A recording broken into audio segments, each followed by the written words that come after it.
Nazziwa's knees hit the marble floor, and the entire ballroom went silent. She didn't kneel for the man holding the 5-carat diamond. She didn't kneel for the most feared mafia boss in the country. Instead, in front of the city's entire criminal elite, Nazziwa Angela turned her back on her fiancé and held out a ring to a nobody. "Aiden Bruin," she declared, her voice trembling but defiant. "Will you marry me?" Every breath in the room hitched. To anyone else, this was a romantic tragedy. To Hyun-jong, it was a declaration of war. Hyun-jong stood frozen, his slicked back hair and sharp jaw catching the light of 1,000 chandeliers. He had spent 5 years and millions of dollars pulling Nazziwa's family out of the gutter, shielding them from the very monsters who were now laughing at his humiliation. He wasn't just a jilted lover. He was a don who had just been rendered weak in front of his enemies. Just 10 minutes earlier, behind the heavy oak doors of the private suite, the air had been just as lethal. "You think I'm blind, Nazziwa?" Hyun-jong had growled, slamming his signet ring onto the table. "I saw you with him. Now, you have one choice. Walk out there, put on the ring, and be my queen, or watch your entire family bloodline end before the sun rises." Nazziwa had looked him in the eye, tears blurring her vision as she whispered, "I'll keep the deal. Just don't hurt Aiden." Hyun-jong had believed her. He thought fear was enough to keep a woman like Nazziwa in a cage. But as the cameras flashed and the reporters scrambled for a statement, he realized his mistake. He didn't chase her. He didn't reach for the suppressed pistol beneath his suit jacket. Instead, as his father screamed about the family's lost honor and his rivals began to whisper, Hyun-jong let out a low, dark chuckle that silenced the entire room. "Go ahead, Nazziwa," he murmured, his eyes turning to black ice. "Propose to your pure little student. I want to see if his love can still feed you once I take back every street, every house, and every breath I ever bought for you." The ballroom, a cathedral of gold leaf and dark secrets, remained trapped in a suffocating vacuum. The silence wasn't peaceful. It was the kind of silence that preceded a landslide. Hundreds of the city's most dangerous men, sharks who usually smelled blood from miles away, held their breath, their eyes darting between the woman on her knee and the man still standing at the altar. Hyun-jong did not move. He didn't roar, he didn't overturn the mahogany tables, and he didn't reach for the weapon tucked into his waistband. Instead, he simply leaned back slightly, his posture shifting from a groom to a judge. He looked down at Nazziwa, his face an unreadable mask of stone, though the muscle in his jaw jumped once, a solitary rhythmic pulse of suppressed fury. "Aiden," Nazziwa whispered again, her voice cracking in the stillness. "Please." Aiden Bruin looked as though he wanted to dissolve into the floor. His pale face had gone a sickly shade of gray, his eyes wide and panicked as they flickered toward Hyun-jong. He knew better than Nazziwa what this silence meant. He knew that in the world of the Korean Mafia, a loud man was a threat, but a silent man was a death sentence. "Nazziwa, stand up," Hyun-jong finally said. His voice was conversational, almost gentle, yet it carried to the furthest corners of the hall. It was the temperature of the words that froze the air. They were devoid of the heat of passion, replaced by a crystalline, absolute cold. "No," she defied him, her fingers tightening around Aiden's trembling hand. "I'm done being your trophy, Hyun-jong. I'm done living in a house where the walls are built out of other people's misery. Aiden is everything you aren't. He's kind. He's real. And I'm choosing him." A low murmur rippled through the guests. In the front row, Hyun-jong's father, the elder Ko, gripped his cane so hard his knuckles turned white. "Hyun-jong," the old man hissed, the shame of the moment burning in his eyes. "Correct this. Now, before our ancestors turn in their graves." Hyun-jong ignored his father. He ignored the cameras. He simply reached into his vest pocket, pulled out a silver lighter, and flicked it open. The small flame danced in the reflection of his dark eyes. He stared at Nazziwa, not with the love he had shown her for 5 years, but with the clinical detachment of a man looking at a broken tool. 5 years, Hyun-jong murmured, watching the flame. 5 years of paying off your father's gambling debts. 5 years of ensuring your brothers were educated in the best schools in Europe. 5 years of keeping the wolves from your door, so you could sleep in silk and dream of kindness. He snapped the lighter shut, the metallic clink sounding like a guillotine blade. You call this a cage? He gestured vaguely at the diamond-encrusted ballroom, then at the ring she had rejected. It wasn't a cage, Nazziwa. It was a shield. And the moment you stepped away from me, you stepped into the wind. Nazziwa stood up then, pulling Aiden with her. She tried to look brave, her chin tilted high, but the tremor in her shoulders betrayed her. We don't want your money, Hyun-jong. We don't want anything from you. We're leaving. She began to walk toward the exit, the sea of black-suited enforcers parting not because they were letting her go, but because they were waiting for the signal to tear her apart. Every eye followed them, the rhythm of their footsteps the only sound in the massive hall. Hyun-jong watched their retreating backs. He didn't signal his men to stop them. He didn't even stand up straight. He simply sat on the edge of the stage, the king of a ruined ceremony, and watched his heart walk out the door. Let them go, Hyun-jong said, his voice cutting through the rising whispers of the crowd. Son, you cannot be serious, the elder Ko roared, stepping forward. She has spat on our name. She has dragged the Ko legacy through the mud in front of every rival we have. Hyun-jong finally looked at his father, and for the first time, a flicker of something truly terrifying crossed his face. It wasn't anger, it was a void. I said let them go. I want them to reach the street. I want them to feel the air. I want them to believe, for just 1 hour, that they have won. He turned his gaze back to the door as it swung shut behind the fleeing couple. The coldness that had started at the altar began to radiate outward, sinking into the bones of every guest present. The lion's silence was over, replaced by the methodical calculation of a predator who realized he had been hunting the wrong prey. He looked at his enforcer, Minho, who stood at his side like a shadow. Start the audit, Hyun-jong commanded, his voice a low vibration. Check every ledger, every offshore account, every shell company I ever put in her name. If a single cent of my money is in that man's pocket, I want to know by midnight. And the girl, boss? Minho asked quietly. Hyun-jong looked at the empty space where Nazziwa had stood, at the white petals scattered on the floor from her discarded bouquet. She wanted a life without a monster, Hyun-jong whispered, his eyes turning to black ice. Starting tonight, she gets exactly what she asked for. Reclaim the house. Reclaim the cars. Reclaim the security details. By tomorrow morning, I want her to realize that without the monster to guard the gate, the world is a very, very hungry place. He stood up then, adjusting his cuffs with a terrifyingly steady hand.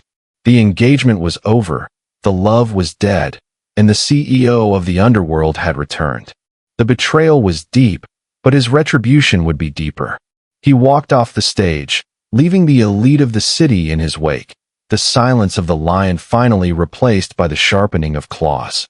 The cold night air hit Nazziwa's face like a physical blow as she stepped out of the gilded ballroom and onto the rain-slicked pavement.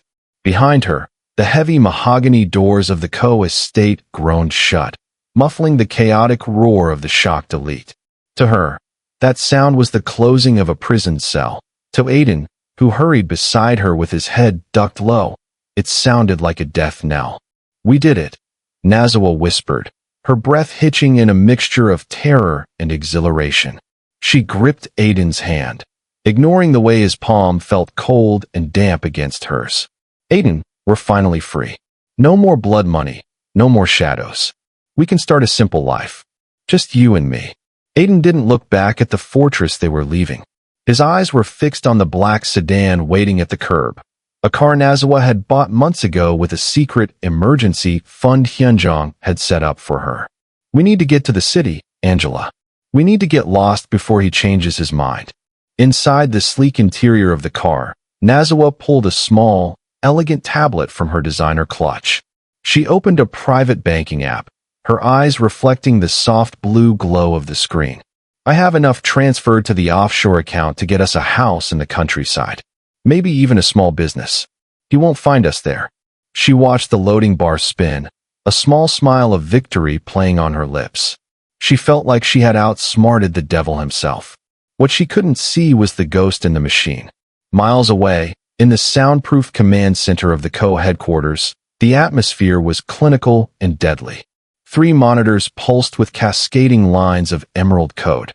A lead technician, his face pale under the fluorescent lights, glanced back at the silhouette standing in the doorway. "She just logged in, boss," the technician reported, his voice barely a whisper. "IP address confirmed. She's accessing the Freedom Fund. Should I kill the transfer?" Hyun-jong stepped into the light, a fresh glass of bourbon in his hand. He looked entirely too calm for a man whose pride had been incinerated an hour ago.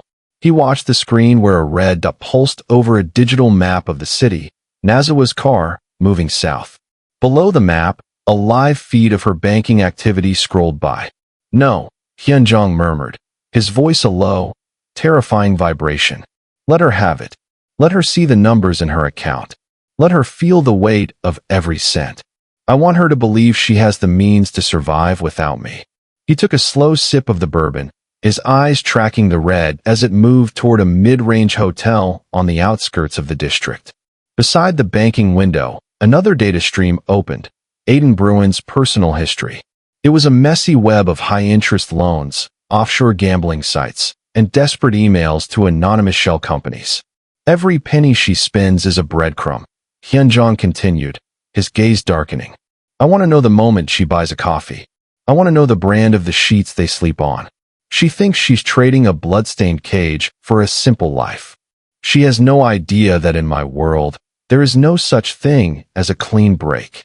Back in the sedan, Nazziwa leaned her head against the window, watching the neon lights of the city blur into streaks of color. She felt a strange sense of lightness, a shedding of the heavy silk and gold that had defined her life for 5 years.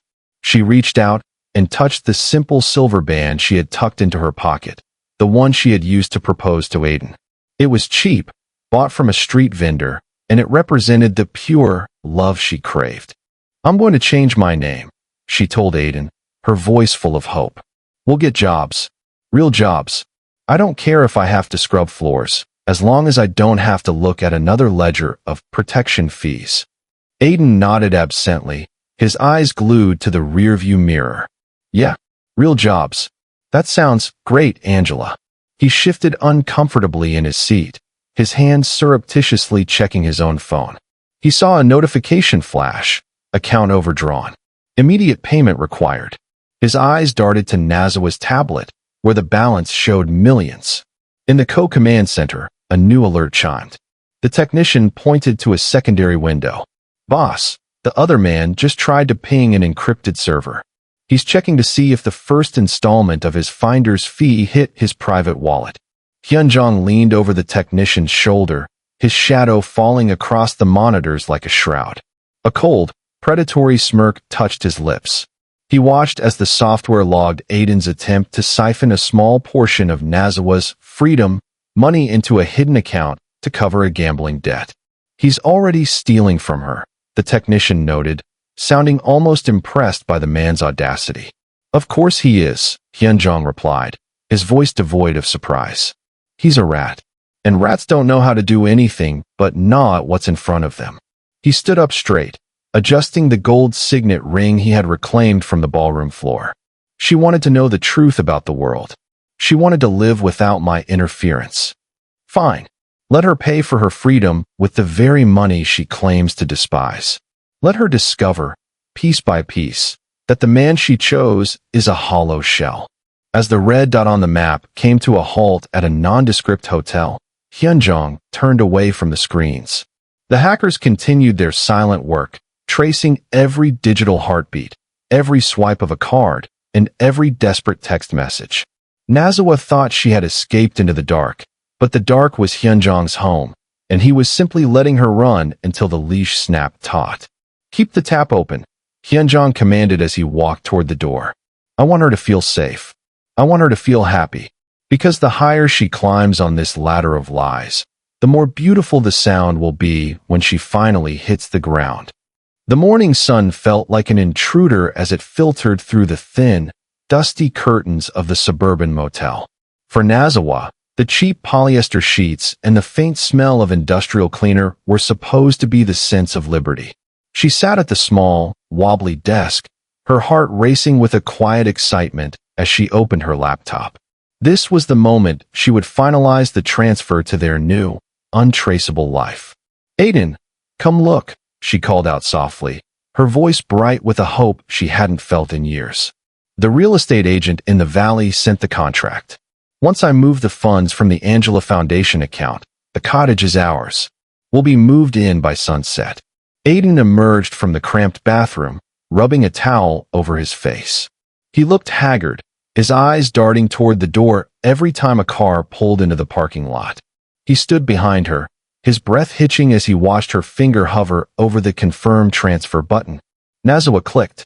The screen didn't transition to a green check mark. Instead, a red dialog box bloomed across the center of the display. Transaction failed. Error code 403. Access denied. A cold prickle of sweat broke out at the base of Nazziwa's neck. She refreshed the page, her movements jerky. That's strange. Maybe the motel's Wi-Fi is just spotty. She tried again, then again, her mouse clicking with increasing desperation. Each time, the same red box mocked her. She quickly switched to her main banking dashboard. Her breath left her lungs in a sharp, ragged gasp. The balance for the Angela Foundation, the charity Hyun-jong had built in her name, the one she believed was her legal inheritance, didn't show a zero. It showed a locked icon. Next to every single sub-account, from her personal savings to the trust for her mother's medical care, was a single word in bold, black text. Frozen. "What is it?" Aiden hissed, leaning in. When he saw the screen, his face drained of what little color it had left. No. You can't do that. That's your name on those accounts, Angela. That's legal theft. He's not just the owner, Aiden, Nazziwa whispered, her hands beginning to shake. He's the bank. He's the foundation. He's the air we're breathing. She frantically pulled her phone from her purse, dialing the private banker who had handled her affairs for years, a man who had always bowed low and called her ma'am. The call didn't even ring. A recorded message informed her that the line was no longer in service. At that exact moment, miles away in a high-rise office that overlooked the city like an eagle's nest, Hyun-jong sat in total darkness. The only light came from the massive digital wall behind him, displaying a live heat map of the motel. A small blue light flickered in room 214, Nazziwa's laptop. Hyun-jong watched the data packets stall and die. He didn't feel the rush of victory. He felt only the heavy, rhythmic thrum of justice. He took a slow, deliberate sip of coffee, black and bitter. "She's trying the secondary account now, boss," his head technician murmured from the shadows. "The one she thought was hidden in the Caymans." "Kill it," Hyun-jong commanded. His voice was a low, melodic baritone that betrayed no emotion. "I want her to watch the numbers vanish. I want her to feel the exact moment the floor falls out from under her pure life." Back in the motel, Nazziwa watched as the offshore account balance, the last $200,000 she had counted on for survival, suddenly flickered and reset to 0.00. "It's gone," she choked out, her knees giving way as she slid from the chair to the floor. "Aiden, he's taken everything. Every cent I ever saved. Every gift he ever gave me. We have nothing." Aiden's reaction wasn't the comfort she expected. He didn't drop to the floor to hold her. Instead, he began to pace the small room, his hands tangled in his hair. "Nothing? What do you mean nothing? You said you had a safety net. You said we'd be fine." "I thought I did," Nazziwa cried, looking up at him with tear-streaked eyes. "I thought the law would protect me. The law doesn't exist for men like him." Aiden snapped, his voice rising in a sharp, jagged edge of panic that Nazziwa had never heard before. He looked at her not as his fiancé, but as a liability. "I've got people looking for me, Angela. Important people. I told them I'd have the money today. If Ko has frozen your accounts, he hasn't just ruined you. He's put a target on my back." Nazziwa flinched. The kind, gentle man she had proposed to was disappearing, replaced by a frantic, sweating stranger. She reached into her purse, pulling out her wallet. She emptied it onto the bed, 3 $20 bills and a handful of silver coins. "This is it," she whispered. "This is our simple life. $60.64. The weight of the silence that followed was heavier than any of Hyun-jong's threats. Outside, the world went on. People drove to work, bought coffee, and paid their bills, all using the system that Hyun-jong controlled. Nazziwa looked at the cheap silver ring on her finger. For the first time, it didn't feel like a symbol of love. It felt like a toy. In his office, Hyun-jong stood up and walked to the floor-to-ceiling window. He could almost see the edge of the suburbs from here. He knew exactly what was happening in that room. He knew the panic was setting in, and more importantly, he knew the friction was beginning. The first strike isn't intended to kill, Hyun-jong murmured to his own reflection in the glass. It's intended to strip away the illusions. Now, let's see how long your saint stays by your side when he realizes there's no more gold in the cage. He turned back to his desk and picked up a single file, the deed to the motel they were staying in. He had bought the property 20 minutes ago. Minho, Hyun-jong called out. Yes, boss. Send the manager up to room 214. Tell him their credit card has been declined. I want them on the street by noon. The neon-soaked skyline of the city bled into the floor-to-ceiling windows of the Vanta Club, a private sanctuary for the underworld's most elite. Inside, the atmosphere was thick with the scent of expensive tobacco and the silent, vibrating tension of a power vacuum. Ko Hyun-jong sat in the center of the lounge, his silhouette sharp against the city lights. He looked less like a man who had been publicly jilted and more like a king waiting for the next fool to challenge his crown. He toyed with a heavy gold signet ring on his pinky, the rhythmic clack-clack of the metal against the glass tabletop the only sound in his immediate radius. The heavy double doors opened, and the silence shifted from respectful to predatory. Park Sang-dae, a rival boss whose territory bordered the northern docks, sauntered into the room.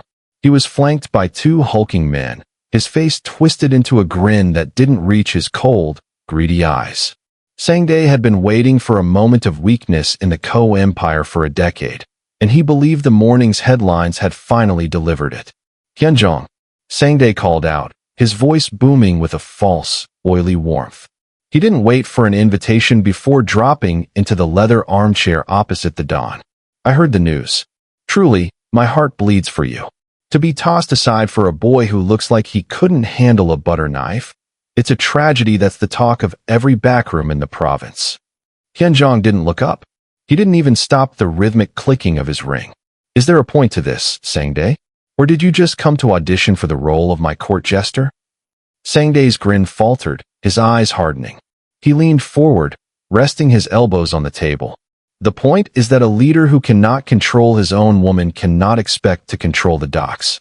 The council is whispering, Hyun-jong. They say you've grown soft. That you've spent too much time playing house and not enough time sharpening your blade. I'm here to offer you a way out. Hand over the northern shipping routes, and I'll tell the council that this little, romantic embarrassment was actually a strategic move. Finally, Hyun-jong raised his head. His dark eyes were devoid of the heat Sang-dae expected. There was no rage there, only a vast, freezing emptiness that made the rival boss instinctively shift back. Soft, Hyun-jong repeated, his voice a low, melodic purr. He stood up slowly, the movement so fluid it was haunting. He walked to the window, looking out at the sprawling city he had bled to conquer. You think because I allowed a girl to believe she was free, I've forgotten how to hold a leash? I think you're distracted, Sang-dae countered, trying to regain his bravado. And distraction in our world is a terminal illness. Hyun-jong turned back, a ghost of a smile touching his lips, a smile that looked more like a scar. You're right about one thing, Sang-dae. Distractions must be removed. And since you've so graciously offered to help me send a message, I think it's time we reminded everyone what happens when someone tries to steal what belongs to me. Before Sang-dae could even process the shift in the air, Hyun-jong's enforcer, Minho, moved with the speed of a striking viper. A suppressed pop echoed in the room, not a gunshot, but the sound of Sang-dae's bodyguard hitting the floor. The second guard was neutralized before he could even reach for his waistband. Sang-dae lunged for his own weapon, but Hyun-jong was already there. With a hand that had spent years practicing the art of violence, Hyun-jong gripped the back of Sang-dae's head and slammed his face into the marble tabletop. The sound of breaking bone was wet and final. Hyun-jong didn't let go. He held the rival boss down, pressing his face into the cold stone, his voice whispering directly into the man's ear. "You wanted to talk about my romantic embarrassment." Hyun-jong's voice was as steady as a surgeon's hand. "Nazziwa thinks she's escaped the monster. She thinks she's found a quiet corner of the world where my name doesn't carry weight. But you and I know better, don't we?" He pulled Sang-dae's bloodied head up by the hair, forcing him to look at the burner phone sitting on the table. Hyun-jong hit record on a video message and held the phone inches from Sang-dae's shattered face. "Angela," Hyun-jong said into the camera, his tone chillingly affectionate. "I hope the motel is comfortable. I hope the $60 in your pocket makes you feel independent. But I wanted you to see what happens when people mistake my silence for weakness. I wanted you to see the price of your freedom." With a brutal, efficient motion, Hyun-jong drove a letter opener through Sang-dae's hand, pinning it to the mahogany desk. The man's scream was muffled by Hyun-jong's palm over his mouth. "This man thought he could take my territory because you took my ring," Hyun-jong continued to the camera, his gaze burning with a dark, possessive fire. "He was wrong. Just like you were wrong to think Aiden could protect you from me. Sleep well tonight, my love. Remember that every shadow you see in that cheap motel room is mine. And remember that the only reason you're still breathing is because I haven't decided to stop paying for your air yet." He ended the recording and sent it. Hyun-jong stepped back, letting the broken rival boss slump onto the floor. He pulled a silk handkerchief from his pocket and meticulously wiped the blood from his gold signet ring. The room was silent again, save for Sang-dae's ragged, wet breathing. "Clean this up," Hyun-jong commanded Minho, not spared a second glance for the fallen man. "And send the video to her private email. Make sure she sees it before the manager kicks them out." He walked toward the door, his gait steady and his heart officially a fortress of ice. He had spent years being the man she wanted him to be. Now, he would be the man the world feared him to be. As he stepped out into the hallway, he could almost feel the vibration of her phone miles away. He knew the look that would be on her face, the realization that her simple life was just a stage in his theater, and he was finally ready to raise the curtain on the final act. The video file on the burner phone had barely finished playing before Nazziwa dropped it, as if the device itself were white-hot. The image of the broken rival boss and the cold, unblinking stare of Ko Hyun-jong burned behind her eyelids. She slumped against the yellowed wallpaper of the motel room, her breath coming in shallow, jagged hitches. This simple life she had envisioned was melting away, replaced by the realization that she wasn't just being followed. She was being toyed with by a man who treated the world like a chessboard of flesh and bone. Across the room, Aiden was frantic. He hadn't seen the video, but he had heard the muffled screams of the man Hyun-jong had pinned to the desk. He was throwing their meager belongings into a duffel bag with trembling hands. "We have to go, Angela. Now. If he's sending messages like that, the hitters are already on their way. We can't stay in this district." Nazziwa looked at him, really looked at him, for the first time since they had fled the ballroom. She saw the way his eyes darted to the window, the way he flinched at every siren in the distance. She wanted to believe this was the behavior of a man in love trying to protect his woman, but a cold, heavy stone was beginning to settle in her stomach. "Aiden," she said, her voice surprisingly steady. "Who are the important people you said were looking for you? You told me you were just a student. You told me you were clean." Aiden froze, his hand clutching a handful of cheap clothes. I told you I have debts. Student loans. Personal stuff. It's nothing compared to what your ex-fiancé does every day." He didn't see the black SUV pull into the motel parking lot, but the silence that followed the engine's cut was deafening. There was no knock on the door. Instead, the lock clicked open with a clinical, electronic chirp, another reminder that Hyun-jong owned the very ground they stood on. The door swung wide, and Minho stepped inside, followed by two enforcers. They didn't draw weapons. They didn't need to. The sheer weight of their presence narrowed the room until there was nowhere left to hide. Minho didn't look at Nazziwa. He walked straight to Aiden, who had backed himself into the corner of the bathroom. Mr. Bruin, Minho said, his voice as dry as parchment. The boss thought you might have forgotten some paperwork at your apartment. We took the liberty of retrieving it for you. Minho tossed a thick, leather-bound ledger onto the bed. It landed with a heavy thud next to the $60 Nazziwa had emptied from her purse earlier. What is that? Nazziwa asked, her voice a whisper. It's a ledger of accounts, Miss Nazziwa, Minho replied, finally turning his gaze toward her. There was a flicker of something like pity in the enforcer's eyes. Not for student loans. It's a record of gambling debts, 50 million yuan across 3 underground casinos in Macau. And if you turn to the final page, you'll find the collateral Mr. Bruin offered to settle the balance when his credit ran dry. Nazziwa felt a coldness spread through her limbs that made Hyun-jong's threats feel warm by comparison. She reached out, her fingers numb, and flipped to the back of the ledger. Her own name was written there, followed by her height, her weight, and her blood type. Below that was a dollar amount, a finder's fee, and the contact information for a human trafficking syndicate operating out of the southern docks. The world tilted. She looked at the ledger, then at the man she had sacrificed everything for. Aiden wasn't looking at her. He was staring at the floor, his face twisted into a mask of pathetic, sniveling desperation. I was going to pay it back. Aiden suddenly screamed, the gentle facade finally shattering into jagged pieces. I just needed a win. You have millions, Angela. What's a few million to a woman like you? I loved you, but I'm a dead man if I don't pay those people. I was looking for a way out for both of us. By selling me? Nazziwa's voice was hollow. By proposing to me in front of the man who actually protected me, just so you could use my money to pay for your filth? He's a monster, Angela. At least I gave you a choice.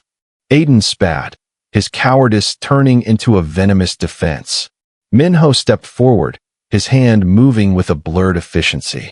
He gripped Aiden by the throat and lifted him until the man's toes barely touched the carpet. The boss has a very specific philosophy regarding rats, Minho murmured. He believes they should be allowed to see the trap before it snaps shut. Minho looked back at Nazziwa. The boss wanted me to tell you one more thing, Miss Nazziwa. He said that pure love is a luxury for those who don't have to worry about the cost of their own lives. He's waiting for you at the docks, not to take you back, but to show you what happens to collateral when the debt is called in. One of the enforcers stepped toward Nazziwa, offering her a coat. It was her own coat, a cashmere piece she had left at the estate. It still smelled like Hyun-jong's expensive tobacco and the high-end soap he used. For the first time, the scent didn't make her feel trapped. It made her feel like she was breathing air again after drowning in a sewer. Is he going to kill him? Nazziwa asked, gesturing toward the sobbing, terrified Aiden. That's up to the people Aiden owes money to, Minho replied, his voice devoid of emotion. The boss simply bought the debt. He's the one who decides who gets paid and who gets delivered. Nazziwa stood up, leaving the $60 and the silver ring on the bed. She walked past Aiden without a second glance, her heart turning into a cold, hard diamond in her chest. She realized now that Hyun-jong hadn't been keeping her in a cage to hurt her. He had been keeping her in a cage because he knew that the moment she stepped outside, the rats would be waiting to eat her alive. As she stepped into the black SUV, she didn't look back at the motel. She looked toward the docks, toward the man who was waiting in the shadows. The simple life was dead. The girl who believed in fairy tales had been sold for a gambling debt. Now, there was only the dawn, and the woman who was finally ready to see the world through his eyes. The rain had turned into a relentless, icy deluge by the time the black SUV pulled up to the curb of the modest safe house Nazziwa had kept in her own name. It was a small, modern apartment, a place she had once imagined as her ultimate fallback, a sanctuary of independence. But as she stepped out of the vehicle, she saw the 3 other black sedans already idling out front, their headlights cutting through the dark like the eyes of predators.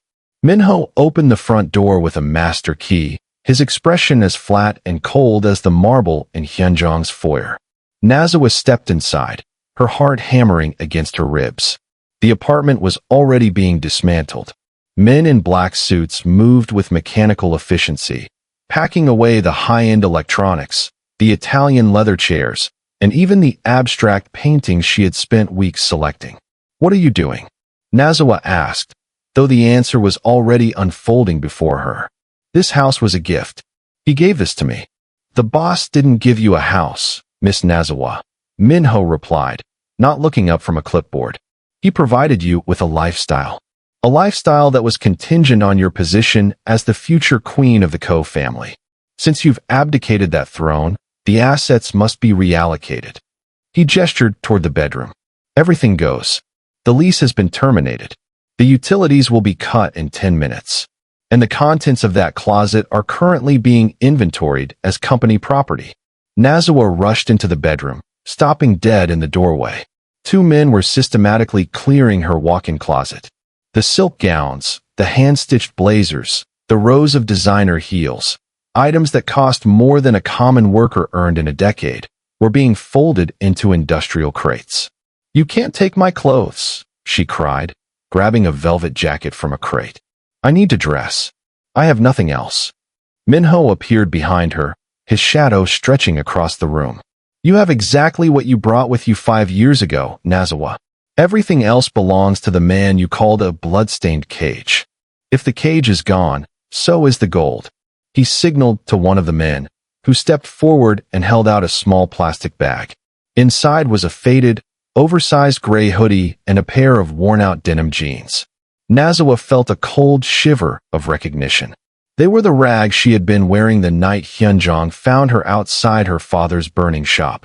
The night he had wrapped her in his own coat and promised she would never be cold again. "Change," Minho commanded. "Here?" In front of them. Nazziwa's voice cracked. "The boss gave you 5 years of privacy and respect," Minho said, his voice dropping an octave. "You threw that respect in his face at the engagement party. Now, you are just a debtor. And a debtor has no privacy." With trembling hands and hot tears stinging her eyes, Nazziwa was forced to strip. She peeled off the cashmere coat, the white off-shoulder dress that now felt like a shroud of her own making, and the silk stockings. She felt small, exposed, and utterly humiliated as the men continued to pack around her, treating her as if she were just another piece of furniture being moved out. She pulled on the old hoodie. It was thin and smelled of salt and old dust. The jeans were tight and frayed at the hem. As she stepped back into her old life, she felt the weight of the last 5 years evaporating. The soft skin, the manicured nails, the scent of expensive perfume, it all felt like a lie now. The shoes, too, Minho added, pointing to her feet. Nazziwa kicked off the designer pumps. She stood barefoot on the cold hardwood floor. One of the men tossed her a pair of cheap, generic sneakers, the kind sold in bins at a corner grocery store. They were half a size too big. "Walk out," Minho said. Nazziwa stood in the center of the living room, looking at the empty space where her life used to be. The men were gone, the crates were loaded, and the light in the hallway flickered and died as the power was cut. She walked out of the apartment, her oversized sneakers squeaking on the floor. At the curb, the sedans were pulling away, leaving her standing in the rain. Minho stopped at the driver's side of the last car. He reached into his pocket and pulled out a single, crumpled $5 bill. He tucked it into the pocket of her old hoodie. "The boss said you wanted a simple life," Minho said, his voice almost lost in the sound of the downpour. "This is the starting balance for your simplicity. Don't spend it all in one place." The door slammed, and the car sped off into the night, splashing freezing gutter water over her legs. Nazziwa stood alone on the sidewalk, the thin fabric of her old clothes soaking through in seconds. She looked down at her hands, the hands that had held a mafia boss's heart, the hands that had proposed to a rat. They were shaking. She wasn't a queen anymore.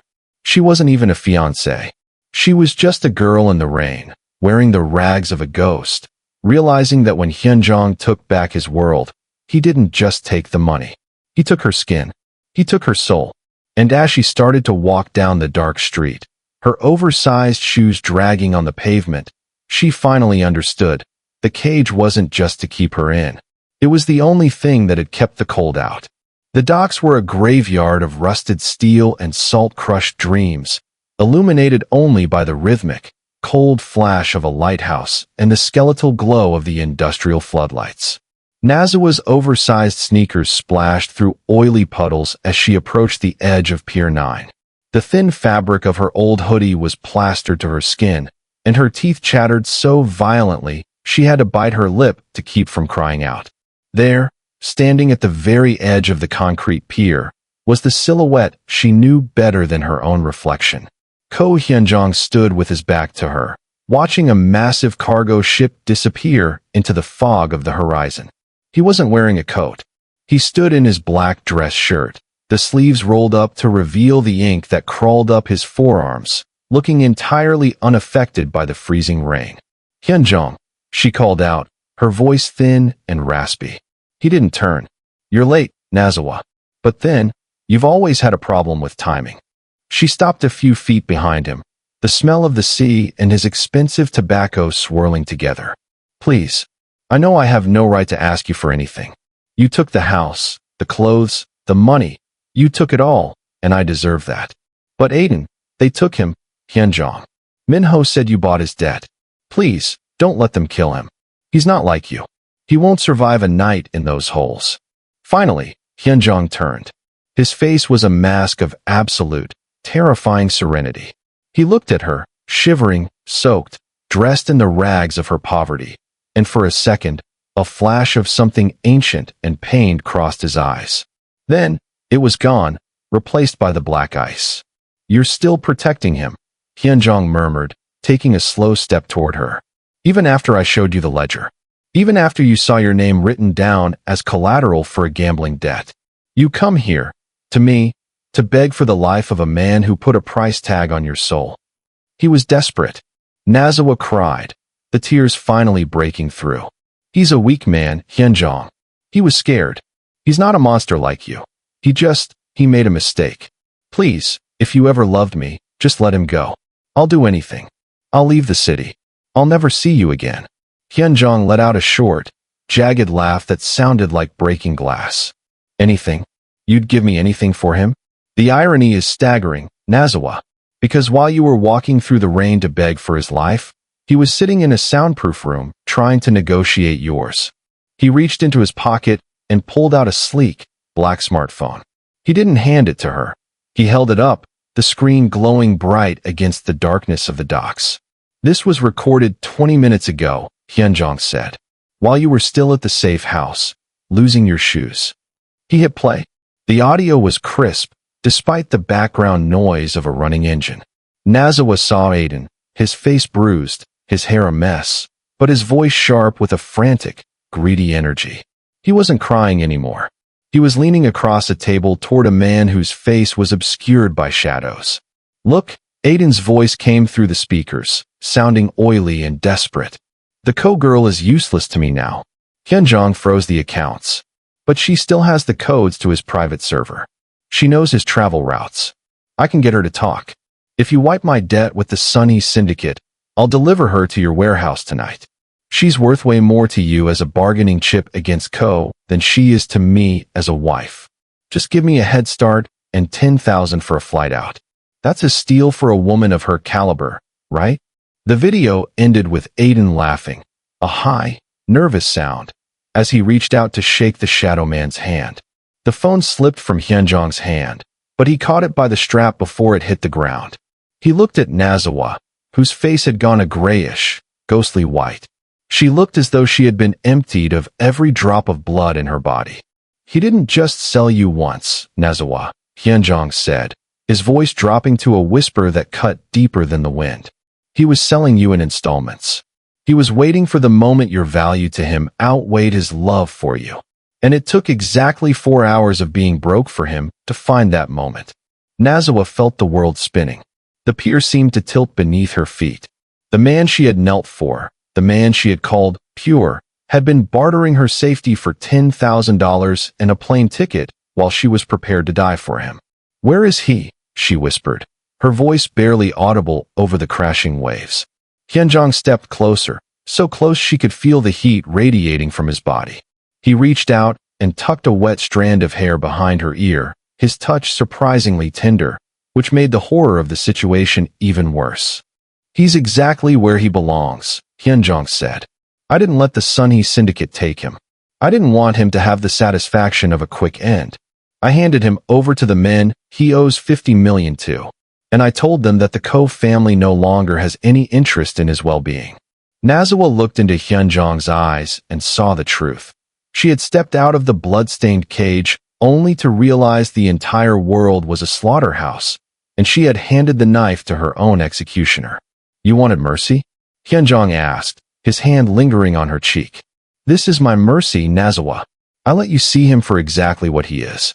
I let you see the simple life you chose. Now, the debt is called in, and the boy you love is currently discovering that the only thing more expensive than a gambling debt is me." He pulled his hand away and turned back to the sea. "Go home, Nazziwa. Oh, wait. You don't have one. I suppose you should start walking. It's a long way to the city, and your $60 won't buy you a ride back into my world." The holding cell was a concrete box that smelled of damp earth and the metallic tang of old blood, located somewhere beneath the very docks where Nazziwa had just been abandoned. When the heavy iron bolt slid back, Nazziwa stumbled inside, pushed by the silent, firm hand of one of Hyun-jong's men. She didn't fight them. She was a hollow shell, her mind trapped in the loop of the video she had just seen. Aiden's voice, Aiden's greed, Aiden's betrayal. In the corner of the cell, huddled on a rusted metal bench, was the man who had supposedly been her salvation. Aiden Bruin looked like a ghost of the person she had proposed to. His expensive suit was torn, his face was swollen from a recent beating, and his eyes were wild with a frantic, animalistic terror. "Angela," he croaked, squinting through the dim light. He scrambled to his feet, but he didn't run to embrace her. He stayed behind the bench, using it as a barrier. "Did you talk to him? Did you get the money? Did Ko say he'd pay the debt?" Nazziwa stood in the center of the room, the rain from her old hoodie dripping onto the floor. She looked at him, really looked at the trembling, sweating mess of a man, and felt a wave of nausea that had nothing to do with the cold. "I saw the video, Aiden. I heard you try to sell me to the Sunhee syndicate for $10,000. The silence that followed was thick and suffocating. Aiden's face went through a rapid transformation, shifting from fear to a jagged, ugly defiance. He stopped trembling. This soft, gentle mask he had worn for months didn't just slip. It shattered, revealing the rot underneath. "So what?" he spat, his voice rising into a shrill, hysterical pitch. "You think you're so innocent? You're the reason I'm in this hole. If you hadn't been a mafia boss's pet, I would have had my money months ago. You and your pure love. You were just my ticket out of the gutter, and you failed." Nazziwa flinched as if he had struck her. "Your ticket? Aiden, I gave up everything for you. I stood in front of the most dangerous man in this city and chose you. I'm wearing rags because of you. I never asked you to choose me." Aiden screamed, slamming his fist against the concrete wall. "I asked for the money. You lured me in with your silk dresses and your fancy cars, acting like a queen, but you're just a target. Being with you is like wearing a bullseye. Do you have any idea what those men are going to do to me because of your mafia ties? They don't care about me. They want to hurt Ko, and I'm just the idiot who got caught in the crossfire." He stepped toward her, his eyes burning with a pathetic, redirected rage. "You're the monster, Angela. Not him. At least Hyun-jong knows what he is. You're a virus. You ruin everything you touch. You brought the underworld into my life, and then wondered why I got dirty. I wish I'd never met you. I wish I'd just let those debt collectors take my legs instead of spending a single second in your pathetic, blood-soaked shadow." Nazziwa backed away, her heart turning into a cold, dead weight. This was the man she had called pure. This was the freedom she had traded her soul for. He wasn't a victim of circumstance. He was a parasite who had run out of a host. He didn't love her. He resented her for the very protection she had provided. "You're right," she whispered, her voice dead and flat. "Hyun-jong is a monster. But at least he's a man. You're just a rat looking for a hole to hide in." Aiden lunged forward, his face contorted with malice, but the heavy cell door swung open before he could reach her. Minho stood there, his shadow falling across them both like a shroud. He didn't say a word. He simply gestured for Nazziwa to leave. As she walked toward the door, Aiden began to scream, his voice cracking with a new, sharper terror. Wait, Angela, don't leave me here. I didn't mean it. I'm just scared. Tell them to let me go. Tell Ko I'll do anything. Angela. She didn't turn back. She didn't even pause. She walked out of the cell and into the dark corridor, the sound of Aiden's frantic begging fading into the distance. She realized now that the pedestal she had placed him on was made of the same salt as the sea. It had dissolved the moment the waves got rough. She stepped out into the night, the rain still falling, but she didn't feel the cold anymore. She was empty. The man she loved was a lie. The life she wanted was a dream.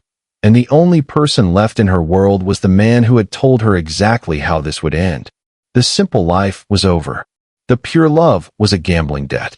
And as the heavy iron door of the dock slammed shut behind her, Nazziwa Angela finally stopped running. There was nowhere left to go but back to the beginning. The fire in the hearth of the Ko estate didn't flicker. It roared, fueled by silk, paper, and the ghosts of a 5-year lie. Ko Hyun-jong stood before the flames, his silhouette cast long and jagged against the mahogany walls of his private study. In his hand, he held the final piece of the life he was ending. A photograph of Nazziwa Angela laughing in a sun-drenched garden, wearing a summer dress he had bought her in Florence. Without a trace of hesitation, he dropped the photo into the embers. He watched the fire curl around her smile, turning the pure memory into black ash. One by one, he followed it with the rest, the handwritten notes she had tucked into his suit pockets, the dried pressed flowers from their first anniversary, and the velvet box that had once held the engagement ring she threw away. As the last of the silk scarves she'd left behind melted into the heat, the scent of her expensive perfume filled the room one final time before being sucked up the chimney and into the cold night air. Hyun-jong turned away from the fire, his face as unyielding as the iron gates of his fortress. This softness that had once resided in the corners of his eyes was gone, replaced by a clarity that was far more lethal. He adjusted his gold signet ring, the metal cool and heavy against his skin, and walked toward the grand boardroom. The heavy double doors swung open, and the chatter of the council, the most powerful underworld figures in the province, died instantly. They had seen his humiliation at the engagement party. They had whispered about his downfall. But as Hyun-jong took his seat at the head of the long obsidian table, the atmosphere didn't suggest a man who had been defeated. It suggested a man who had finally stopped holding back. The northern docks are under my total jurisdiction as of 4 a.m., Hyun-jong stated, his voice a low, vibrating baritone that commanded the very air in the room. The Sunhee Syndicate has been absorbed. Any further talk of weakness or succession will be treated as an act of treason. Does anyone wish to speak? He looked slowly around the table. Not a single man met his gaze. They saw the neck tattoos, the sharp jaw, and the cold, dangerous stare of a don who had traded his heart for a crown of thorns. The new reign had begun, and it was a reign built on the absolute absence of mercy. Outside the estate, the iron gates groaned under the weight of a freezing wind. Nazziwa Angela stood on the gravel path, her old, oversized sneakers soaked through with slush, her thin hoodie offering no protection against the bite of the winter.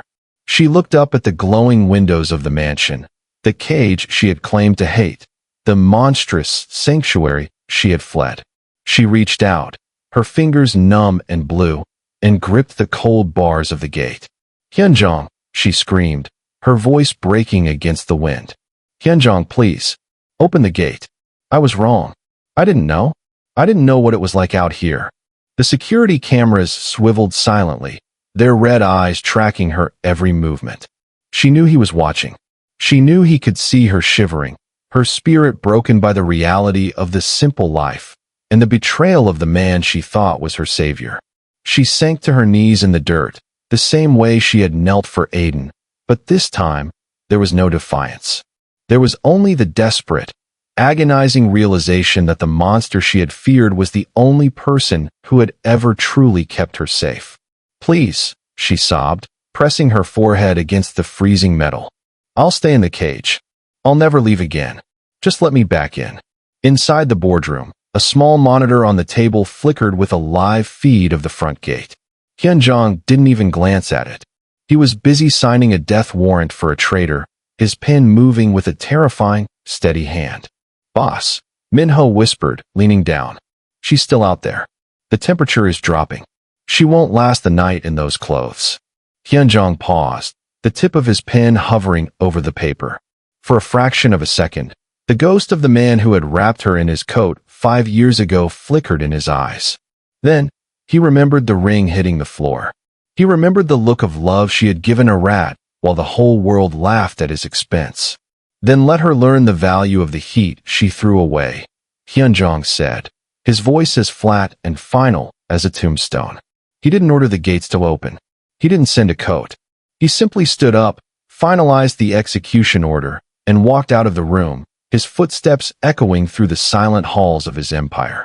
Behind him, the fire in the study finally died out, leaving nothing but cold ash where a heart used to be. The queen was at the gate, begging for her chains, but the king had already moved on to a world where love was a debt he would never again agree to pay.